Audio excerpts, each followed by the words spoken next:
Ella, first of all, thank you so much. سب سے پہلے BBC سے بات کرنے کے لیے آپ کا بہت بہت شکریہ. آپ ناروے سے ہم سے بات چیت کر رہی ہیں. سب سے پہلے آپ اپنے بارے میں ہمیں کچھ بتائیے. آپ کیا کام کرتی ہیں؟ آپ ایک صحافی ہیں اور آپ کہاں کام کرتی ہیں؟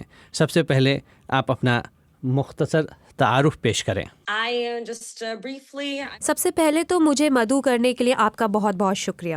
مختصراً میں گزشتہ 5 برس سے زیادہ عرصے سے بطور صحافی کام کر رہی ہوں. میں نے ناروے کے قومی اخبارات کے ساتھ کام کیا ہے. تو ہیلی، آپ اس پروگرام میں موجود تھیں جس میں انڈیا کے وزیر اعظم ناروے کے وزیر اعظم کے ساتھ موجود تھے اور دونوں نے ایک مشترکہ بیان دیا.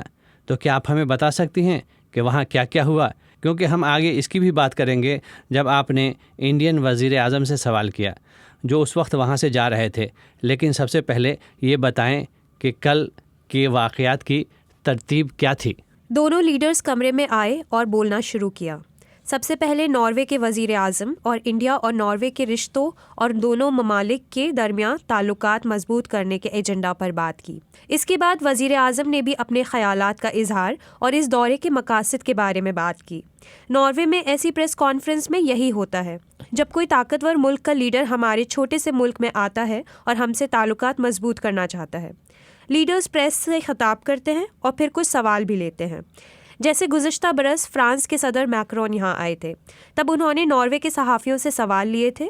بہت زیادہ نہیں لیکن کچھ سوال لیے تھے. جب کوئی طاقتور ملک کا لیڈر ہمارے چھوٹے سے ملک میں آتا ہے اور ہم سے تعلقات مضبوط کرنا چاہتا ہے تو سوال پوچھنا ہماری ذمہ داری ہے. مجھے معلوم ہے کہ آپ کے وزیر اعظم کو سوالات پسند نہیں، لیکن سوال پوچھنا میرا فرض تھا. تو ہم سیدھے پوائنٹ پر واپس آتے ہیں، کیونکہ انڈین وزیر اعظم، میرا مطلب ہے جب بھی وہ سرکاری دوروں پر باہر جاتے ہیں، صرف 2 مواقع ایسے تھے جو بیرون ملک کے ہی تھے جب انہوں نے بھی سوالات لیے، لیکن ایسا زیادہ نہیں ہوتا. لیکن اس سے پہلے میں پوچھنا چاہتا ہوں کہ کیا پہلے سے اعلان کیا گیا تھا کہ دونوں وزیر اعظم سوالات کے جوابات دیں گے؟ نہیں، ہمیں پہلے سے معلوم تھا کہ کوئی سوالات نہیں ہوں گے. ٹھیک ہے. اور یہی میرے کام کو بطور صحافی اور بھی اہم بنا دیتا ہے، کیونکہ ہم نہیں چاہتے کہ غیر ملکی رہنما صرف جمہوریت کے بنیادی ڈھانچے کو بیان کریں. جمہوریت کیا ہے؟ اور آپ کے وزیر اعظم اپنے ملک کو دنیا کی سب سے بڑی جمہوریت بنانا چاہتے ہیں. آپ کے ملک میں سب سے طاقتور شخص سے سوال کرنے کا امکان نہ ہو تو جمہوریت کیا ہے؟ ٹھیک ہے، اس پر ہم دوبارہ آئیں گے. ظاہر ہے وہ صحافی جو وہاں موجود تھے انہیں مطلع نہیں کیا گیا تھا کہ وزیر اعظم اور صحافیوں کے درمیان بات چیت ہوگی، ہے نا؟ کیونکہ یہ منصوبہ بندی نہیں کی گئی تھی. منصوبہ بندی نہیں کی گئی تھی وہاں. اور یہ بھی چیز ہے کہ جس کی بنیاد پر میں سوال اٹھاتی ہوں، اور یہ میرا کام ہے بطور رپورٹر کے سوال بھی اٹھاؤں. بالکل ٹھیک. ان ریاستی دوروں کا فریم ورک اور انڈیا میں پریس کی آزادی کی موجودہ صورتحال اور انسانی حقوق کی خلاف ورزیوں کو دیکھتے ہوئے یقیناً یہ میرا فرض ہے کہ میں ایک سوال کرنے کی کوشش کروں اس بہت بڑے ملک کے سب سے طاقتور شخص سے. جی ہاں، بالکل. ہم پریس فریڈم انڈیکس کی بات کر رہے ہیں اور یقیناً ناروے اس انڈیکس میں سر فہرست ہے اور انڈیا پچھلے سالوں میں حالیہ درجہ بندی میں 157ویں نمبر پر آ گیا ہے. تو مجھے بتائیں، میں ایک بار پھر اس فریڈم آف پریس انڈیکس پر واپس آؤں گا. ناروے میں کام کرنے والے ایک صحافی کے لیے پریس فریڈم انڈیکس کس حد تک اہم ہے؟ کیا وہ ریاست کے دورے پر آئے ہوئے سربراہوں سے یہ سوال پوچھ سکتے ہیں؟ ناروے میں ہم اپنے معاشرے کے کام کرنے کے طریقے پر بہت فخر محسوس کرتے ہیں. ہمیں اس بات پر فخر ہے کہ ہمارے وزیر اعظم جب ناروے کے سب سے چھوٹے علاقوں کا دورہ کرتے ہیں جہاں چند ہزار افراد والے گاؤں ہو سکتے ہیں، وہ مقامی نیوز اسٹیشن یا اخبارات سے بات کرنے کے لیے وقت نکالتے ہیں. اور ہمیں فخر ہے اس بات پر کہ ہم ایک آزاد پریس ہیں اور ہم وہ سوالات پوچھتے ہیں جو ہم پوچھنا چاہتے ہیں اور ہم طاقت کو جواب دہ بنانے کی کوشش کرتے ہیں. یہ ہمارا کام ہے اور یہی ہمارا کام ہے جب ہم غیر ملکی رہنماؤں سے ملتے ہیں جو ہماری پروفیشنل قدر کو ہماری طرح قدر نہیں دیتے. مجھے یہ بھی بتایا گیا ہے، میرا مطلب ہے یہ رپورٹ کیا گیا ہے کہ ناروے کے وزیر اعظم مسٹر اسٹور اس کے بعد میڈیا کے سوالات لینے کے لیے واپس آئے. کیا آپ وہاں موجود تھیں؟ پچھلے ہفتے ہمیں اس دن کے تمام پریس ایونٹس کے لیے سائن اپ کرنا پڑا اور میں نے سوچا کہ میں انڈیا کی پہلی پریس کانفرنس کے لیے سائن اپ کروں جسے میں مودی اور اسٹور کے ساتھ کہتی ہوں. اور پھر میں نے سوچا کہ میں آج کے دن نارڈک رہنماؤں کے ساتھ ہونے والے ایونٹ کے لیے سائن اپ کروں. تو میں اس میں موجود نہیں تھی جہاں میرے وزیر اعظم نے بھارتی پریس سے سوالات لیے. تو میرے وزیر اعظم نے اپنے دفاع میں کہا کہ کل جلدی میں تھے. وزیر اعظم مودی کے جانے کے بعد میرے وزیر اعظم نے ناروے کے اعلیٰ چینلز اور اخبارات سے سوال لیے.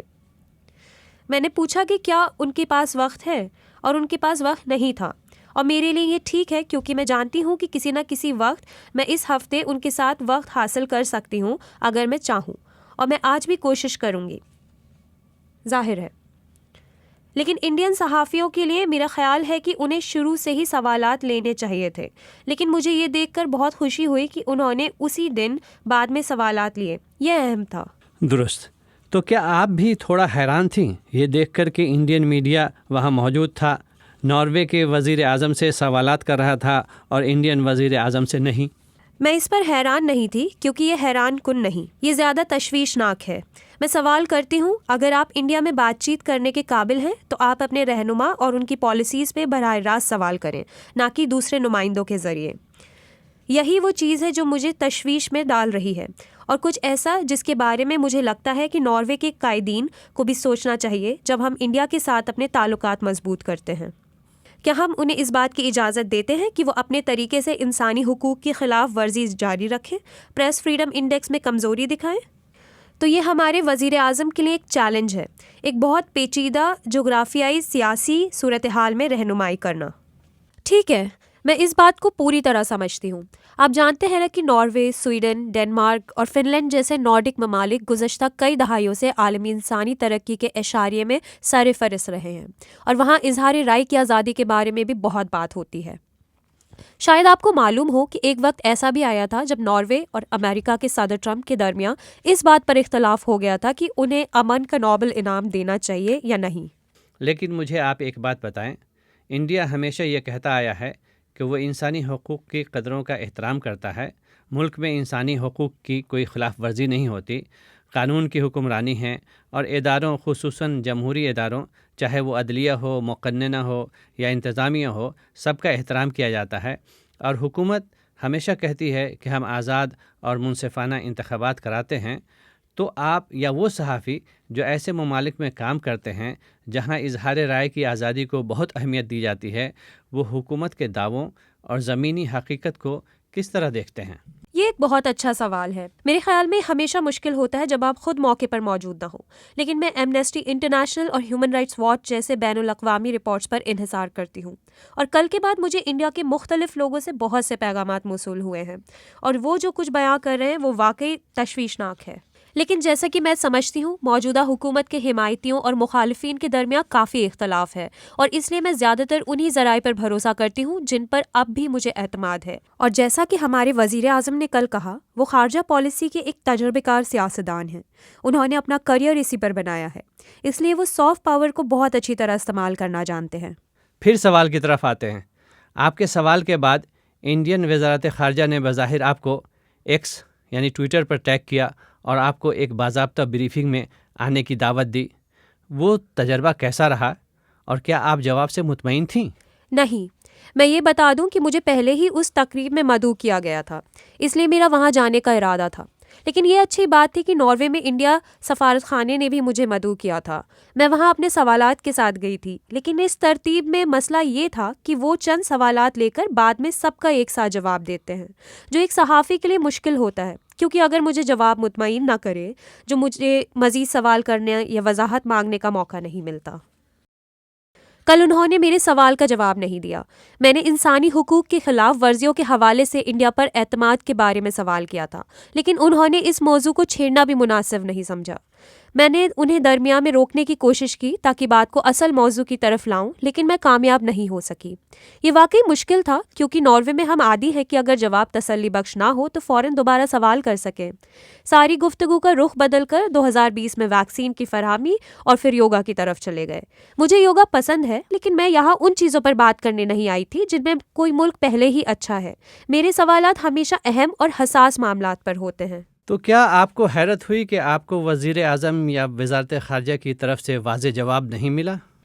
مجھے زیادہ حیرت نہیں ہوئی، لیکن انسان کو ہمیشہ پوری کوشش کرنی چاہیے. کچھ لوگوں کو لگا کہ میں کچھ زیادہ سخت تھی، خاص طور پر دوسری پریس کانفرنس میں، لیکن انویسٹیگیٹو جرنلزم میں آپ کو جواب حاصل کرنے کے لیے اصرار کرنا پڑتا ہے، لیکن کل مجھے وہ جواب نہیں ملا. ایک آخری سوال کیا آپ دوبارہ کوشش کریں گی؟ جی ہاں، میں دوبارہ کوشش کروں گی۔ انڈیا میں وزیر اعظم کے حمایتی کہہ رہے ہیں کہ باقاعدہ پریس انٹریکشن نہیں تھا، اس لیے وزیر اعظم نے جواب نہیں دیا۔ آپ اس دلیل کو کیسے دیکھتے ہیں؟ کیا وہ کبھی براہ راست صحافیوں کے سوالات کا جواب دیتے ہیں؟ میں نے ایسا نہیں دیکھا، سوائے چند موقعوں کے جہاں سب کچھ حد تک طے شدہ لگتا ہے۔ میں نے دیکھا ہے کہ انہوں نے 2 بار بیرون میں جواب دیا ہے، ایک بار جب وہ امریکی صدر بائیڈن کے ساتھ پریس کانفرنس کر رہے تھے اور ایک بار اور بھی۔ میرے خیال میں وزیر اعظم کو اپنے صحافیوں کے سوالات کا جواب دینا چاہیے اور تنقیدی صحافت کی اجازت دینی چاہیے۔ انڈیا میں صحافت کرنا ایک خطرناک کام بھی ہو سکتا ہے، جیسے کہ آپ مجھ سے بہتر جانتے ہیں، لہٰذا میں اس بات کو قبول نہیں کر سکتی کہ کوئی وزیر اعظم ناروے آئے اور سوالات نہ لے۔ جب تک میں صحافت کرتی رہوں گی میں سوال پوچھتی رہوں گی۔